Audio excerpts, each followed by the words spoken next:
Inauguramos la 15ª edición del Torneo Internacional de Ajedrez Ciudad de Linares. En representación de la Federación Española de Ajedrez y de los ajedrecistas españoles, quiero dar la bienvenida a todos los participantes en este torneo y agradecer a la Ciudad de Linares que siga organizando un acontecimiento deportivo que es la bandera o el estandarte de todas las pruebas de ajedrez que se celebran en nuestro país y que hacen de España un país líder en la organización de torneos internacionales.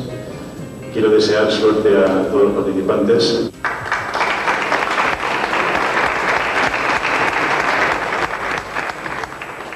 Luis Rentero comenzó repartiendo pan con una motocicleta.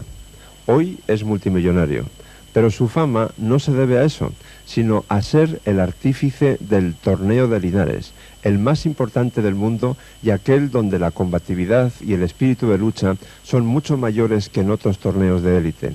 Sin duda alguna, en la historia del ajedrez habrá un antes y un después de Luis Rentero. Señor Rentero, en todo el mundo saben que los mejores torneos de ajedrez de cada año se celebran en Linares y se preguntan por qué precisamente en esa pequeña ciudad en el sur de España. ¿Cuál es la respuesta? Bueno, tuvimos suerte en los primeros envites, se hizo un torneo agresivo, la gente entendió el idioma nuestro, de Andalucía, de España y nuestro espíritu, no queríamos turistas y se ha hecho famoso, eso es lo que tengo que decir, hemos tenido suerte. ¿Cómo empezó toda esta trayectoria suya de tantos años organizando los mejores torneos del mundo? ¿Cómo se le ocurrió? ¿Cómo empezó? También con suerte, cuando Kornoy le pasó lo que le pasó a Kornoy, pues era el año 79 y a mí se me ocurrió invitarlo a Linares con la amenaza de que no iba a venir ningún gran maestro ruso. En el año 81 el que quería venir era Kasparov, o sea que no seguir a la tradición de lo que era, había que respetar a los rusos, nosotros los maltratamos y ese fue la posibilidad de hacer aquel gran torneo del 81 y ya ha tirado todo para adelante. En todos estos años habrá habido alegrías y tristezas relacionadas con el torneo. ¿Usted podría recordar el momento más alegre y el más triste? El más triste fue la no presencia de Karpov aquí, en el último torneo que fue invitado, que hizo una cosa muy desagradable tanto con la ciudad como conmigo, de no tener unas líneas. Yo también le escribí una carta muy dura, es el más triste para mí, y el más alegre es de este año. Yo creo que ya me ha colmado de satisfacción este torneo, que no creía nunca que podíamos hacer en categoría 21 y de qué características, porque esto va a quedar ahí para la historia del ajedrez del mundo. La historia de los torneos de Linares es ya tan amplia que daría incluso para una película, y en esa película sin duda alguna habría graciosas anécdotas y supongo que usted se acordará de alguna de la que guarde un especial recuerdo. El día que Kasparov perdió con su partida aquí con Ivanchuk y le dio con la cabeza a la puerta de la habitación, ¿no? O sea, fue muy graciosa. O aquel día también que Kasparov no quería ruido y yo fui a las 4 de la mañana a ver si no había ruido en su habitación porque era carnaval aquí y concretamente tenían un alboroto su segundo hijo allí terrible, ¿no? A las 4 de la mañana. Estaban peleándose por las líneas a emplear, ¿no? Y él, lo que quería era pues que no hubiera ruido y si había algún ruido para buscar un culpable al día siguiente. Por último, después de haber llegado tan lejos de conseguir la categoría 21, bueno, ¿se puede subir más alto? ¿A qué aspira usted? Yo espero a que sean unos torneos agresivos, a que se juegue al ajedrez, a que nadie venga a hacer turismo. Esto es un sacrificio muy importante para la ciudad, para todo el mundo. Esto es como nuestra estandarte, como nuestra bandera. Nos sentimos todos los linarenses, los que sepan, los que saben y los que no saben, nos sentimos orgullosos de esto que tenemos nosotros aquí. Y mantener ese espíritu y mantener esto es para mí lo más importante.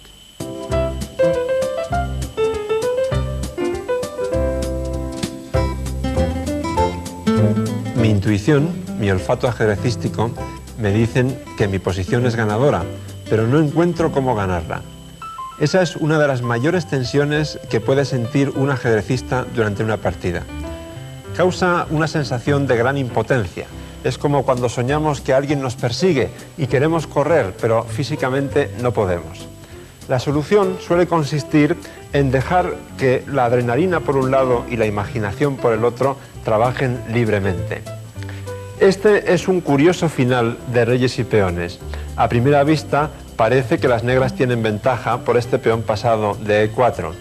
En realidad, ese enjuiciamiento es totalmente erróneo.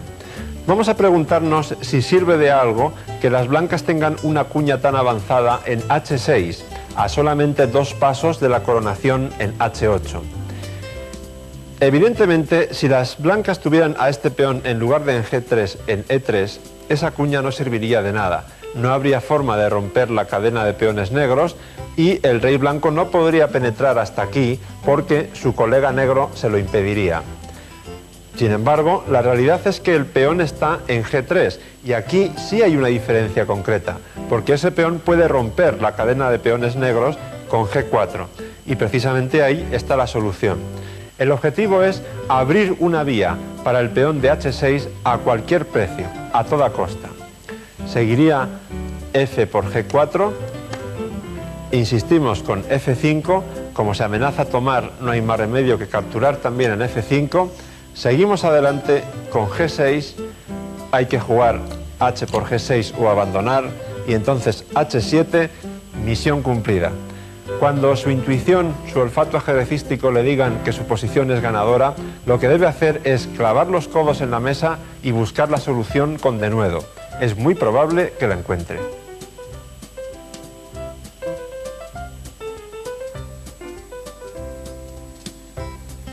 Y ahora vamos a ver una auténtica joya, una de las posiciones más impresionantes que ha producido el ajedrez. En el tablero solamente hay 4 piezas. Les corresponde jugar a las blancas y todo indica que van a ganar, porque evidentemente su primer movimiento va a ser C7 y no se ve cómo las negras pueden evitar que ese peón corone. La fantástica historia de esta posición empieza en 1886, cuando el campeón escocés de aquella época, apellidado Barbier, publica esta posición en una revista y afirma categóricamente que ha encontrado una fantástica maniobra para que las negras hagan tablas. Los análisis de Barbier comenzaban así: C7, torre D6 jaque.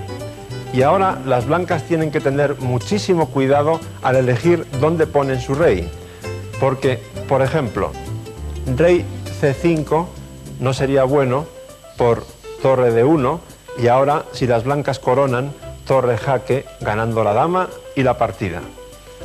Volvemos al jaque inicial en D6 y vemos que tampoco es una solución refugiarse en B7, porque entonces las negras simplemente clavan el peón. A continuación lo capturan y la partida es tablas, quedaría simplemente rey contra rey. Una vez más hay que volver al jaque en D6 para descartar también cualquier movimiento del rey blanco a la columna A, A7, A6 o A5. Por ejemplo, A5 no sirve por la sencilla torre C6 y una vez más las negras ganan no solo el peón, sino también la partida. En conclusión, después de torre D6 jaque, la única jugada buena es rey B5. Aprovechando todo el razonamiento anterior, las negras insisten y juegan torre D5 jaque. Todas las ideas que he dicho antes siguen valiendo ahora, por lo tanto, la única respuesta lógica es rey B4. Las negras insisten una vez más, torre D4 jaque, rey a B3 y de nuevo torre D3 jaque.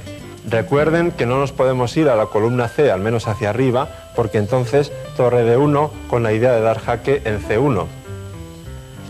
En esta posición entonces hay que jugar rey C2, pero ahora de pronto parece que las blancas ganan. ¿Dónde demonios puede ir esa torre para evitar que el peón corone? Y aquí está el gran hallazgo de Barbier, que propone torre D4. Ahora las blancas no deben coronar una dama, porque entonces torre C4 jaque, única dama por torre, y el rey negro está ahogado. La posición es tablas.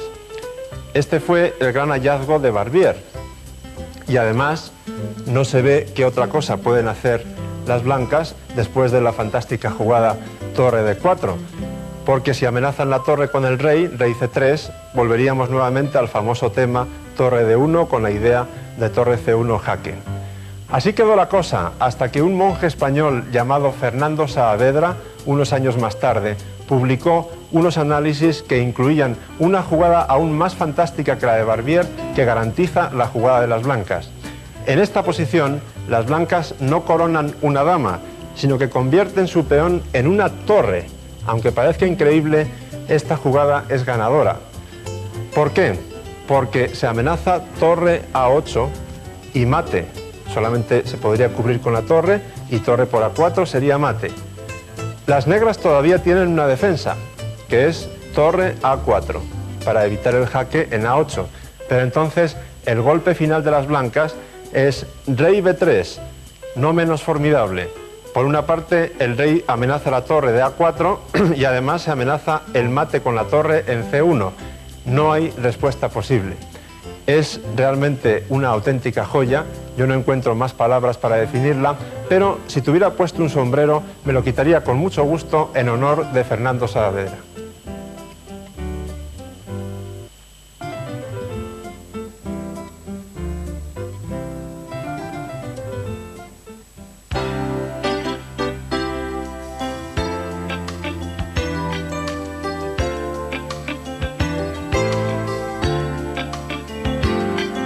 Wilhelm Steinitz, nacido en Praga, campeón desde 1886 hasta 1894, es el precursor del culto a la estrategia. Una de sus obras fue el libro de cabecera de Fischer durante mucho tiempo.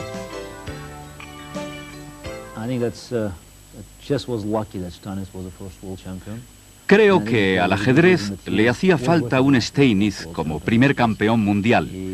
Y hay una buena razón para su reconocimiento. Y es que él estaba intentando elevar el prestigio del ajedrez. Es el autor de una teoría, y es significativo que a finales del siglo XIX muchos intentaban hacer compilaciones, lo vemos en las ciencias naturales, acerca de teorías muy completas. Pues Steinitz pretendía esto en el ajedrez, y este trabajo lo llevó a cabo con gran éxito, sentando unas bases excelentes que sirvieron de punto de partida para las futuras generaciones.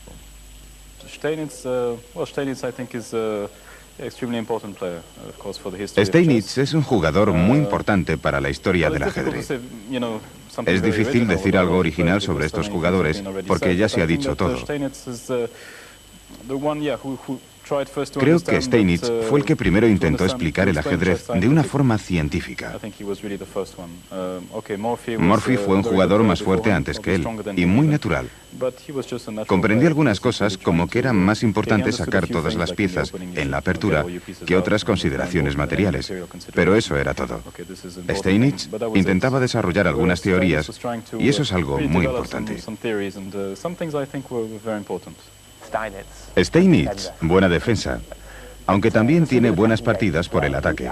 Me gusta mucho su estilo, la acumulación de pequeñas ventajas. Es lo que han hecho todos los jugadores desde entonces. Es muy importante por eso.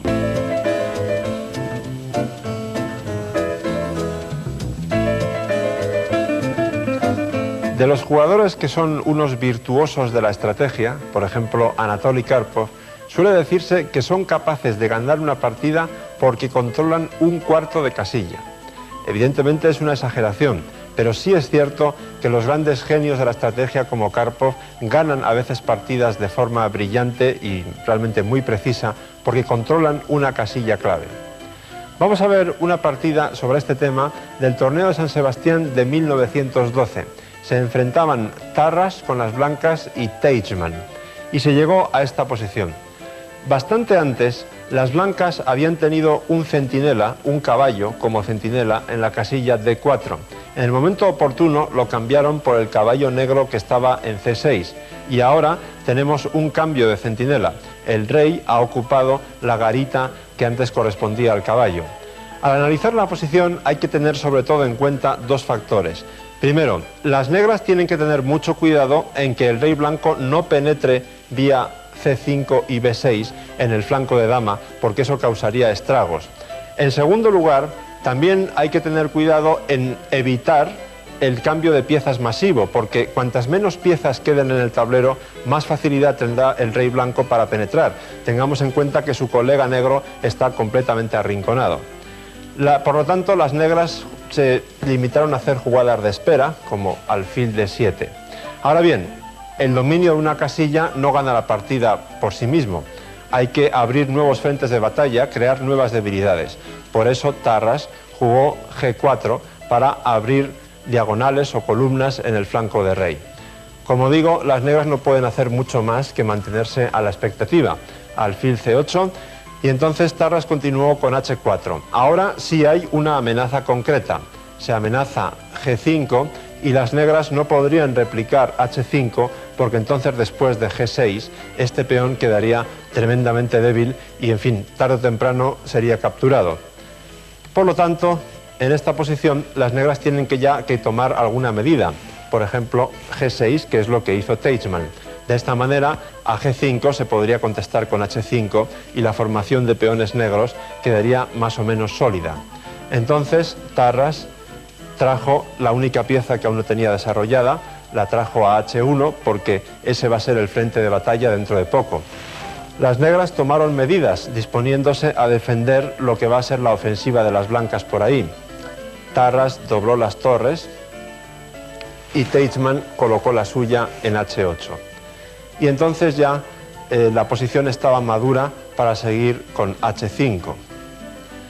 Las negras, como digo, no podían hacer gran cosa en cuanto a actividad se refiere. Aquí, así que se limitaron a seguir con sus jugadas pasivas y jugaron alfil D7. Entonces vino G5 y desde un punto de vista estratégico se puede decir que la partida ya está ganada por las blancas. Falta, digamos, la táctica, convertir esa ventaja en victoria. Con G5 lo que se está amenazando es tomar en G6 y entonces este peón quedaría perdido. Por lo tanto, hay que reaccionar capturando el peón de G5, a lo cual Tarras, por supuesto, contestó F por G5. Y ahora las jugadas de espera se han terminado. Las negras ahora, por ejemplo, no podrían jugar alfil E8 porque entonces seguiría H por G6, torre por H2 y G por F7 amenazando el alfil coronando dama. Por lo tanto, hay que tomar también este peón en H5, siguió torre por H5, las negras lógicamente jugaron torre por H5 y torre por H5. Fin de la primera parte. Las blancas controlan perfectamente la columna H. Ahora viene el siguiente paso de este plan, que consiste en abrir lo que queda del flanco. Teichmann jugó entonces rey F8 con la idea de evitar el jaque en H7. Tarras entonces dio primero el jaque en H8 y después de rey E7 liquidó lo que queda del flanco de rey con G6, con el fin de tener el mayor espacio libre posible para que la torre pueda penetrar por la séptima y octava filas. F por G6, alfil por G6, y ahora por hacer algo, porque la posición ya es desesperada para las negras, Teichmann jugó B4. Tarras dio entonces primero un jaquecito en H7 para confinar al rey en D8 y a continuación, antes de dar el golpe definitivo, reagrupó sus piezas, jugó alfil D3 con la idea de evitar cualquier posible contrajuego de las negras, que entonces contestaron por razones que solamente Teichmann podría explicar, torre C3. Tarras aprovechó la circunstancia de que el peón está atado a la defensa de la torre en C3, jugando primero A3, a lo cual las negras contestaron A5 y por fin Tarras se decidió a dar la puntilla, torre H8 jaque y después de rey E7, torre A8 y las negras se abandonaron porque no hay forma de defender el peón de A5. El rey blanco desde su trono en D4 y con la amenaza latente de penetrar por el flanco de dama ha observado impasible cómo su ejército arrasaba el flanco de rey.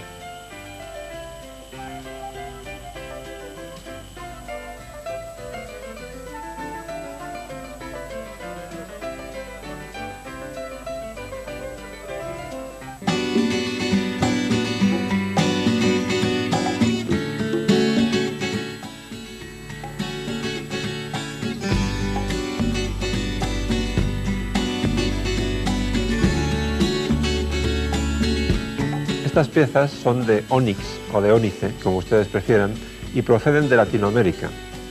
Si me preguntan quién es el mejor jugador latinoamericano de todos los tiempos, mi respuesta solo puede ser una: el cubano José Raúl Capablanca, campeón del mundo desde 1921 hasta 1927 y considerado por algunos como el genio más grande que ha dado el ajedrez en toda su historia. Nacido en La Habana, cuando Cuba todavía era una colonia española, la fama de José Raúl Capablanca en todo el mundo, como jugador de ajedrez, como diplomático profesional y también como un galán irresistible para las mujeres que le conocían, trascendió ampliamente el ámbito del ajedrez. La partida que vamos a ver se disputó en Los Ángeles durante una exhibición en 1933. Su rival era Hermann Steiner, también muy conocido en la farándula de Hollywood porque solía alternar muy a menudo con los artistas de cine. Como suele ocurrir en todas las exhibiciones, la estrella invitada hace la jugada inicial. En este caso, Capablanca optó por E4 y, como enseguida van a ver, la partida empieza por cauces muy clásicos. E5, caballo F3, caballo C6, es decir, tanto las blancas como las negras desarrollan primero los caballos, después el alfil de rey, que en este caso va a B5, Steiner contestó con alfil B4 y a continuación se enrocan, es decir, siguiendo los cauces más ortodoxos de la teoría del ajedrez. D3 para abrir el juego al otro alfil, D6, idem de idem, alfil G5 y ahora por fin Steiner decide romper la simetría de los peones y toma en C3 doblando esos peones blancos.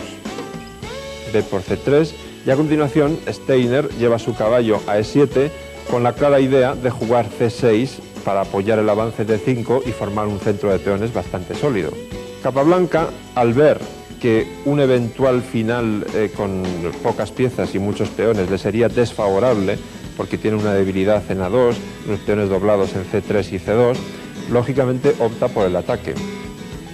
Porque, como ya dijo el inolvidable Tarras, los dioses pusieron antes el medio juego que el final.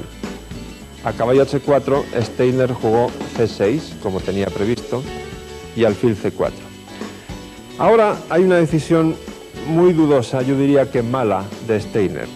Lo que él está pensando es que, como las blancas amenazan tomar en F6 por una parte y llevar su caballo a F5 por la otra, opta por alfil E6, de modo que si las blancas toman dos veces, o sea, si toman en E6 y también en F6, aunque las negras queden con peones doblados, esos peones dominan casillas centrales importantes y sobre todo el de E6 controla la casilla F5, que es donde teóricamente Capablanca quiere colocar su caballo. Yo hubiera preferido jugar directamente D5, porque si bien es cierto que eso permite que las blancas doblen el peón en F6, jugando alfil por F6, se puede más o menos arreglar eso rápido jugando después F5 en cuanto sea posible. Pero bueno, la realidad es que jugó alfil E6 y Capablanca efectivamente tomó primero en F6, G por F6 y después en E6. Aparentemente la estructura de las negras no es mala, pero hay un problema. Steiner no valoró en su verdadera magnitud la fuerza del ataque de las blancas, que viene a continuación. Dama G4, jaque, rey F7, y ahora Capablanca hace la jugada más lógica, F4, porque evidentemente hay que intentar abrir la columna F para seguir atacando a ese rey. De momento, parece que las negras tienen todo bajo control. Torre G8, atacando la dama, dama H5, jaque, rey G7, F por E5, D por E5. Fíjense lo que es el ajedrez. Si ahora las negras tuvieran simplemente un tiempo de más, o les tocara jugar a las negras, mejor dicho, y optasen por caballo G6, esta posición sería perfectamente defendible y jugable para las negras. Pero les toca jugar a las blancas, y ahí está la sutil diferencia que Capablanca aprovecha con una combinación magistral. Sin miedo a la entrega de material, torre por F6 para abrir completamente la posición del rey negro y atraerlo hacia la intemperie, digámoslo así. Rey por F6, torre F1 jaque, esta jugada no tiene ningún secreto, y la defensa de las negras tampoco, porque no hay otra. Caballo F5, fíjense en que si el rey hubiera ido a G7, entonces era mate con torre F7 jaque. Ahora Capablanca, en lugar de tomar con el peón, que es lo que quiere Steiner que haga para poder marcharse con su rey vía E7, toma de caballo, evitando que el rey pueda huir por ahí. Por tanto sigue E por F5, torre F5 jaque, rey E7. Hagamos un recuento de lo que ha pasado. Las blancas tienen una torre de menos, pero eso realmente importa poco cuando tenemos a un rey completamente desvalido en el centro del tablero, y recuerden que esa torre que las negras tienen de ventaja está nada menos que arrinconada en A8. Francamente, ahora sirve de poco. Lo que falta es rematar esa ventaja, convertir esa excelente labor que han hecho las blancas en una victoria fulminante. Eso a veces no es tan sencillo. Después de rey E7, Capablanca siguió con dama F7 jaque, rey D6, torre D6 jaque. Aquí, por supuesto, que Steiner puede optar por dama por torre, pero en realidad eso no es más que una larga agonía. Quiero decir, en una posición normal, con el rey defensor a buen recaudo, entonces cambiar una dama por dos torres puede ser hasta favorable. Pero en este caso, teniendo en cuenta que además el peón de E5 caería inmediatamente y que las torres negras están descoordinadas y sobre todo una está todavía en el rincón de A8, la dama blanca pues podría arrasar prácticamente todo el tablero, y las blancas además tienen ventaja de peones, con lo cual ganarían fácilmente. Así que Steiner se resignó a seguir paseando con su rey por el centro del tablero a ver si Capablanca cometía algún error. Dama por B7. Pero no solamente no comete ningún error, sino que después de dama B6, que en apariencia pues todavía controla un poco y parece que la posición negra es defendible, encontró aquí un golpe mortal de necesidad. Torre por C6. Única jugada, dama por C6, y ahora hemos montado una perfecta telaraña para dar el mate en la casilla B4. Esta partida se jugó, como he dicho, en una exhibición en Los Ángeles, pero en un ajedrez viviente, es decir, las piezas estaban representadas por personas de carne y hueso. Un ajedrez viviente me parece que es una metáfora muy adecuada para hablar sobre José Raúl Capablanca y Graupera, que es una leyenda viva.